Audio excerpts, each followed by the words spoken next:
Hello hi welcome to ఆన్సియా kitchen.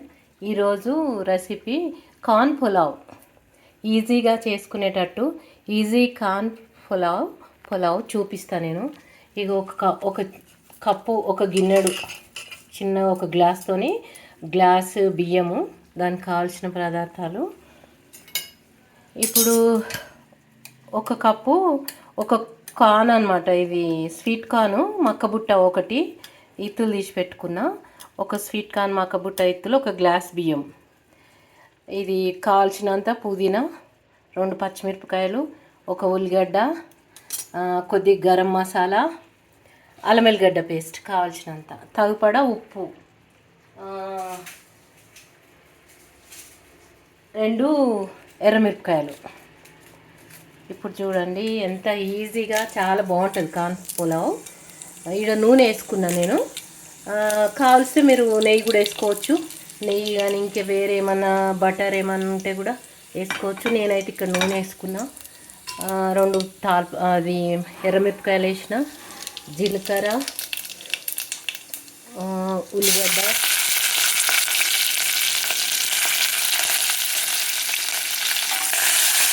ఒక కప్పుకు సరి బియ్యం పోయండి, చాలా బాగా అవుతుంది అన్నము. ఒక కప్పు బియ్యం వేసుకుంటే ఒక కప్పు నీళ్ళు పోయండి. ఎక్కువ పోస్తే మెత్తగా ఉంటే బాగుండదు అన్నము, అందుకని కప్పు సరి బియ్యం పోయండి, నీళ్ళు బియ్యానికి సరి. ఇప్పుడు పుదీనా, ఈ గరం మసాలా నేను కుళ్ళ వేసుకుంటలేను, ఇష్టం ఉన్న వాళ్ళు వేసుకోవచ్చు. మీకెళ్ళి ఇలాచీలు, లవంగాలు, పట్ట, నేను ఎందుకంటే దంచిన పౌడర్ వేసుకుంటున్నా, నాకు అది నోట్లోకి వస్తే మంచిగా అనిపించదు, అందుకని గరం మసాలా మంచిగా తినాలనుకున్న వాళ్ళు వేసుకోవచ్చు. నేనైతే లైట్గా తింటా, అందుకని నేను లైట్గా వేసుకుంటున్నా. మీకు చెప్తున్నా, 1 చెంచా అల్లం వెల్లిగడ్డ పేస్ట్,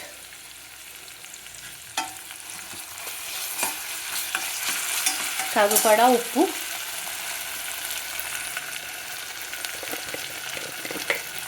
కూడా దీంట్లోనే వేసి గోలిస్తే చాలా బాగుంటుంది. సగపడా ఉప్పు చూసి వేసుకోండి. తక్కువ తినే వాళ్ళైతే తక్కువ వేసుకోండి, నోటి నిండా తినే వాళ్ళైతే సమానంగా వేసుకోండి. ఉప్పు మట్టుకు చూసి జాగ్రత్త, కొందరు ఎక్కువ తింటారు, కొందరు తక్కువ తింటారు, అందుకని. ఇప్పుడు తీసుకోండి గింజలు. మంచి స్మెల్ అయితే వస్తుంది, చాలా బాగా వస్తుంది స్వీట్ కార్న్ పులావ్. ఇలా చేసుకోండి. ఇప్పుడు స్వీట్ కార్న్లు బాగా దొరుకుతాయి కదా, ఇప్పుడు సీజన్. నేను మొన్న రైతు బజార్ పోయిండే, అక్కడ తెచ్చుకున్నా. స్వీట్ కార్న్ పులావ్ చాలా బాగుంటుందని చేసుకుంటున్నా. మీరందరూ కూడా చేసుకోండి. నచ్చిన వాళ్ళు ఒక లైక్ పెట్టండి తప్పకుండా. ఇప్పుడు బియ్యం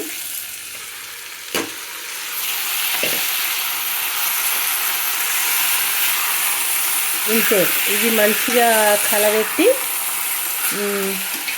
నీళ్ళు పోసేస్తామే, అంతే. మంచిగా ఉడికినాక దించేస్తామే. మంచిగా పల్ అని ఉడుకుతుంటుంది కదా, అప్పుడు చిన్నగా చేసేయాలి గ్యాస్, ఉమ్మగిలినట్లు మెల్లగా ఉడుకుతుంది. ఇప్పుడు చూడండి, సరి దీంట్లో సగం తీసుకున్నా, సగం కంటే కొంచెం ఎక్కువ నీళ్ళు పోసుకుంటున్నా, ఇంతే. ఇప్పుడు మూత పెట్టేద్దాం.